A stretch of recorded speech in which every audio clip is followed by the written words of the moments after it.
The NASCAR Cup Series will head out to the Darlington Raceway this upcoming weekend for the Southern 500, the final regular season race of the 2024 season. And then the following week, they start the playoffs in Atlanta. It is going to be exciting. And today, I am here to give y'all my full-on predictions for Darlington and also give y'all an idea who I believe makes it into the playoffs and who also misses out. So keep a close eye on today's video. Enough said here, and on to the intro we go.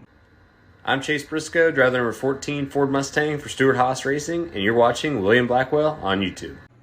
If we're being completely honest here, I thought heading into Daytona, out of the drivers that have yet to clinch a spot in the playoffs, about 75% of them will have a shot to win Daytona and won't have a shot at all to win Darlington, because Darlington is a racetrack where it's a little bit more about the machinery and the driver. Daytona is about the driver, not about the machinery.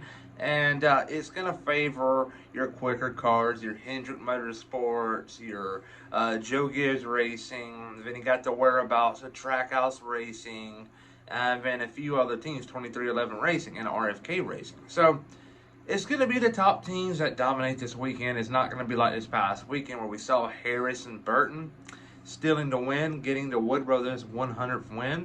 And I'm not trying to discredit him at all. A win is a win, but NASCAR should do something about this. It's obviously not going to be happening now. It's not feasible, but maybe next year bring back the top 30 rule. And what that was at one point in time, if you win a race and if you're not in the top 30 in points, your win doesn't count for playoff eligibility. But if you get inside the top 30 at the end of the regular season and you got a win, you're in the playoffs. And right now, Harrison Burton is dead last out of the full-time drivers in the Cup Series.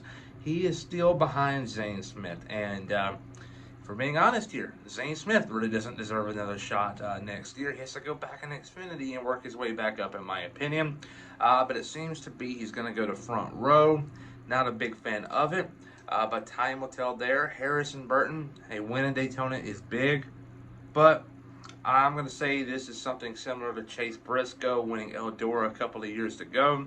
Yes, it is a big-time deal because you're winning and kind of shooting out some people. But at the end of the day, these teams are going to look at it. For Briscoe at the time, he won a dirt race. He's a dirt driver. So be it. Really ain't proven much that he can race an oval on asphalt. And Briscoe had to prove him wrong the following year in Xfinity. And Harrison Burton right here winning a plate race is going to be viewed the same. Anybody can win a plate race. It's all about luck at the end of the day, if we're being honest here.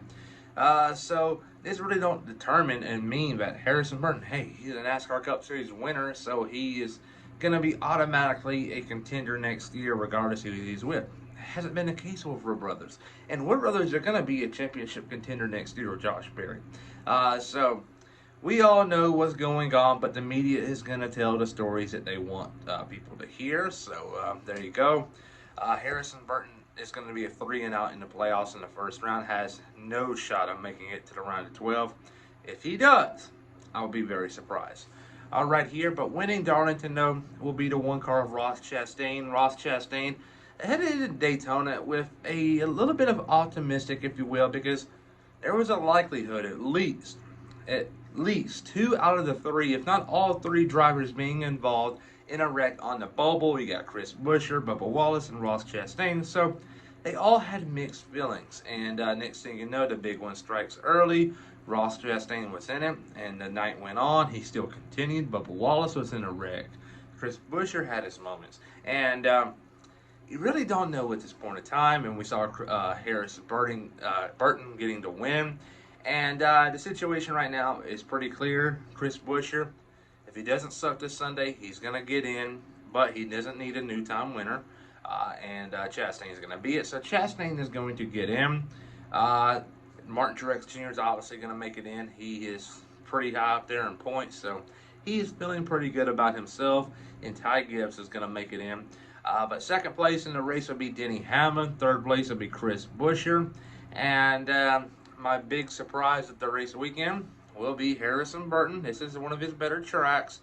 But, though, Atlanta isn't really nice to him. And Watkins Glen is definitely not good to him. So that's what I was talking about, the round of 16, a 3-and-out. But He finished good here in the spring. He's going to be competitive, but give it some time. He's going to start sucking again. My big flop is going to be Ryan Blaney. Ryan Blaney, in my opinion, a championship is a championship. But last year, though, he stole it. And I don't think it's going to happen again this year. I believe the right driver will win it. And who is that right driver? I believe right now it has to be Tyler Reddick of 2311 Racing. He's going to be competitive this weekend. In Darlington. I can't get my words right.